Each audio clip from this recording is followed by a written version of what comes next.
Welcome back to my YouTube channel.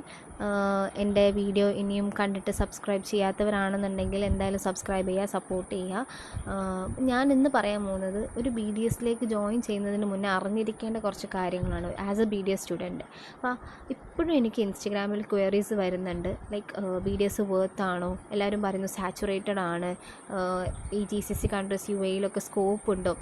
എനിക്ക് first നിങ്ങളോട് പറയാനുള്ള കാര്യം, നമ്മൾ ഏത് കോഴ്സ് എടുത്ത് കഴിഞ്ഞ ഒരാളോട് ചോദിക്കുകയാണ് ആ കോഴ്സ് വേർത്ത് ആണോ അല്ലെങ്കിൽ ആ കോഴ്സിന് സ്കോപ്പ് ഉണ്ടോ എന്ന് ചോദിച്ചാൽ എല്ലാവരും പറയാൻ പോകുന്നത് നോ, ഇറ്റ്സ് നോട്ട് വേർത്ത്, അല്ലെങ്കിൽ വെറുതെ ആ കോഴ്സ് എടുക്കണ്ട, അല്ലെങ്കിൽ സ്കോപ്പ് ഇല്ല, വെറുതെ വേറെ എന്തെങ്കിലും എടുത്തോന്നേ പറയുള്ളൂ. ലൈക്ക് എല്ലാവർക്കും അവനവൻ ചെയ്യുന്ന അല്ലെങ്കിൽ അവനവൻ നിൽക്കുന്ന കാര്യത്തിൽ ആർക്കും ഒരു സാറ്റിസ്ഫാക്ഷൻ ഉണ്ടാവില്ല. അത് ഫസ്റ്റ് ഓഫ് ഓൾ ഇക്കരെ നിൽക്കുമ്പോൾ അക്കരെ പച്ച എന്നുള്ളതായിട്ടേ എല്ലാവർക്കും തോന്നുള്ളൂ. പക്ഷേ ഞാൻ പറയുകയാണെന്നുണ്ടെങ്കിൽ നമ്മളുടെ കോഴ്സിൻ്റെ സ്കോപ്പും അതുപോലെ തന്നെ അതിൻ്റെ ഒരു ലൈക്ക് നമുക്ക് സാലറിയും എല്ലാ കാര്യങ്ങളും ഡിപ്പെൻഡ് ചെയ്യുന്ന ആ ഒരു പേഴ്സൺ അല്ലെങ്കിൽ ആ ഒരു ഇൻഡിവിജ്വലിനെ ഡിപ്പെൻഡ് ചെയ്തിരിക്കും. നമ്മുടെ സ്കില്ല്, നമ്മുടെ പൊട്ടൻഷ്യൽ, നമ്മുടെ ക്യാപ്പബിലിറ്റീസ് എങ്ങനെ ഇരിക്കും, അത് എങ്ങനെ ഇരിക്കുന്നതിനനുസരിച്ചിട്ടായിരിക്കും നമ്മുടെ കരിയറിൻ്റെ ഗ്രോത്തും ഉണ്ടാവുക. അല്ലാതെ ആ കരിയറിൽ അല്ലെങ്കിൽ ആ ഒരു കോഴ്സിന് സ്കോപ്പ് ഉണ്ടോ അതിനനുസരിച്ചിട്ടല്ല നമ്മളെ കരിയർ ഇരിക്കുക. നമ്മളെങ്ങനെ പെർഫോം ചെയ്യുന്നു എന്നതിനും അനുസരിച്ചിട്ട് മാത്രമാണ് അത് ഡിപ്പെൻഡ് ചെയ്യുക. സോ നിങ്ങൾ ഒരിക്കലും ആ ഒരു ചിന്തയിൽ ഒരു കോഴ്സും എടുക്കണ്ട. നിങ്ങൾക്ക് നിങ്ങളിൽ ഒരു ട്രസ്റ്റ് ഉണ്ടോ, നിങ്ങൾക്ക് നിങ്ങളെ ഒരു പൊട്ടൻഷ്യലിൽ വിശ്വാസം ഉണ്ടെങ്കിൽ മാത്രമേ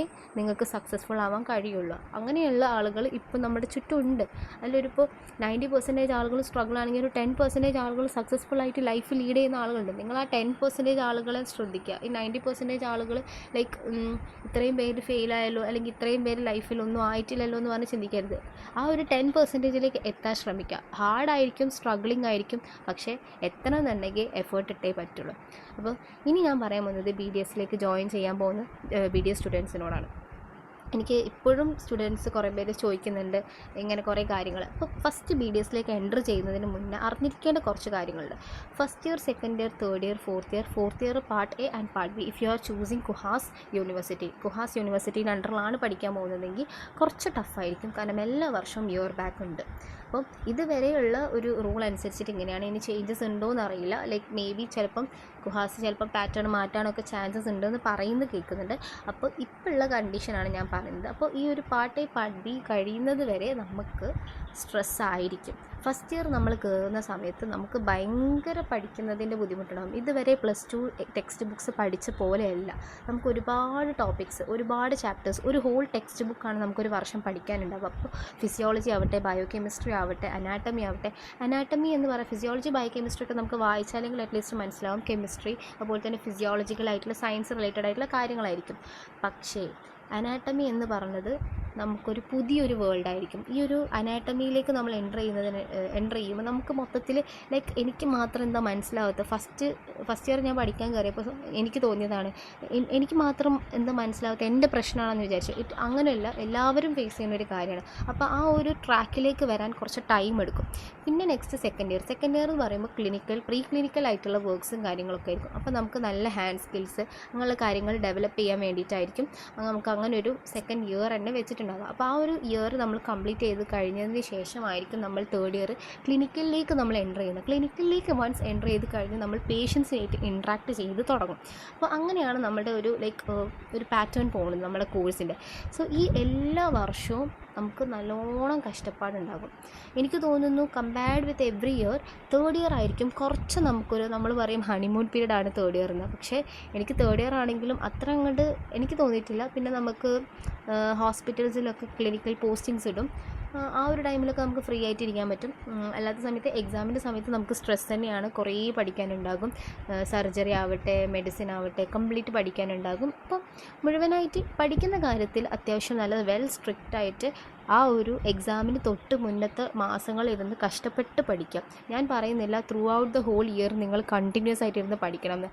ഞാൻ അങ്ങനെ വിശ്വസിക്കുന്ന ഒരാളല്ല. അതായത് കണ്ടിന്യൂസ് 24/7 പഠിച്ചു കഴിഞ്ഞാൽ നിങ്ങൾക്ക് നല്ല മാർക്സ് കിട്ടും. It all depends upon the 2 months of effort that you put before the exam. എക്സാമിന് മുന്നേ നമ്മൾ കഷ്ടപ്പെടുന്നതിൻ്റെ അനുസരിച്ചിരിക്കും നമ്മുടെ റിസൾട്ട്. അല്ലാതെ നമ്മൾ ഫസ്റ്റ് മുതൽ ഭയങ്കര പഠിച്ചു വന്നിട്ട് ലാസ്റ്റ് നമ്മൾ പഠിക്കാതിരുന്നാൽ അതവിടെ പോകും, അതവിടെ തീരും, അത്രേ ഉള്ളൂ.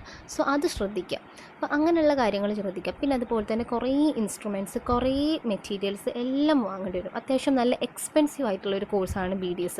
കാരണം നമുക്ക് ഫസ്റ്റ് ഇയർ ആവട്ടെ, ഫസ്റ്റ് ഇയർ നമുക്ക് കുറേ മെറ്റീരിയൽസ് കിട്ടും. പ്രീ ക്ലിനിക്കലിൻ്റെ സാധനങ്ങൾ ഓരോന്ന് വാങ്ങുമ്പോഴും ഡെൻ്റൽ മെറ്റീരിയൽസ്, ആൽജിനേറ്റ്, അതുപോലെ തന്നെ ഡെൻ്റൽ സ്റ്റോൺ, അങ്ങനെ കുറേ സാധനങ്ങൾ കയ്യിൽ നിന്ന് നല്ല രീതിക്ക് പൊട്ടും. പിന്നെ നമ്മളുടെ കയ്യിലും പേഴ്സണലായിട്ട് നമുക്ക് ഇൻസ്ട്രുമെൻറ്റ്സ് ഉണ്ടാവണം. അങ്ങനെയുള്ള കാര്യങ്ങൾക്ക് നമുക്ക് നമ്മളുടെ സെൽഫായിട്ടുള്ള കുറേ എക്സ്പെൻസീവ് ആയിട്ടുള്ള കാര്യങ്ങൾ വരും. അപ്പോൾ നമ്മളിങ്ങനെ വിചാരിക്കും ഭയങ്കര കോഴ്സ്, നമുക്ക് വേറെ നിവർത്തി ഉണ്ടാവില്ല. പഠിക്കുകയാണെന്നുണ്ടെങ്കിൽ ഈ പൈസ ഇടണം, പൈസ ഇട്ടിട്ട് നമ്മൾ സാധനങ്ങൾ വാങ്ങണം, നമ്മളത് വെച്ചിട്ട് വർക്ക്സ് കംപ്ലീറ്റ് ആക്കണം. അങ്ങനെ കുറേ കഷ്ടപ്പെട്ടിട്ടാണ് നമ്മൾ പഠിക്കേണ്ടത് ഈ ഒരു ഡെൻ്റൽ കോഴ്സ്.